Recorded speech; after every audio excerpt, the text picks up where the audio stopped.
எனக்கு அதிகாரம் இல்லை என்று சொல்லி கோழைத்தனம். தெலுங்கானா அங்க வந்து ஜாதிவாரி கணக்கு நடத்தி முடிச்சுட்டாங்க. பீகார் மாநிலத்தில் ஜாதிவாரி கணக்கு நடத்தி முடிச்சுட்டாங்க. கர்நாடகா நடத்தி முடிச்சுட்டாங்க. ஆந்திரா நடத்திட்டு இருக்காங்க. ஒரிசா நடத்திட்டு இருக்காங்க. ஜார்க்கண்ட் நடத்திட்டு இருக்காங்க.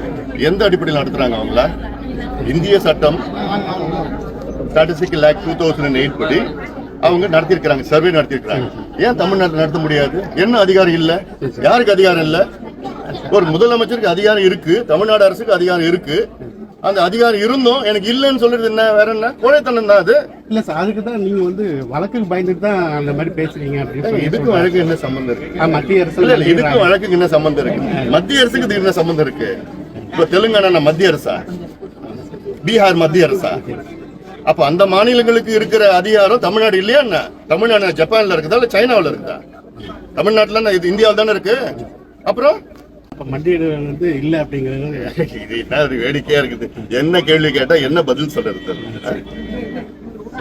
தைரியம் இருக்கணும், அதுக்கு தைரியம் இருக்கணும். தைரியம் சட்டம் இருந்து, அதாவது ஒரு தைரியசாலி அப்படின்னா சட்டம் இல்லைன்னா கூட, அதிகாரம் இல்லைன்னா கூட நான் நடத்தியே காட்டுவேன். அவங்க தான் உண்மையான வீரர், தைரியசாலி.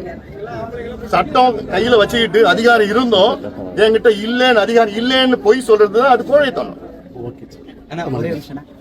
தொடர்ந்து வந்து திமுக வந்து அனைத்து தேர்தலையும் அவங்க வெற்றி முகமாவே இருக்கிறாங்க. அவங்களை எதிர்க்கக்கூடிய கட்சிகளை இணைந்து தேர்தலை சந்திக்கக்கூடிய நிலையை பாட்டாளி மக்கள் கட்சி முன்னெடுக்குமா? போ பார்க்க போறீங்க, பொறுத்திருந்து பாருங்க. அப்புறம் நேற்று திமுக வந்து கோழைத்தனமா இருக்கிறாங்கன்னு சொன்னீங்க. இன்னைக்கு வந்து அதுக்கு சேகர் பாபு வந்து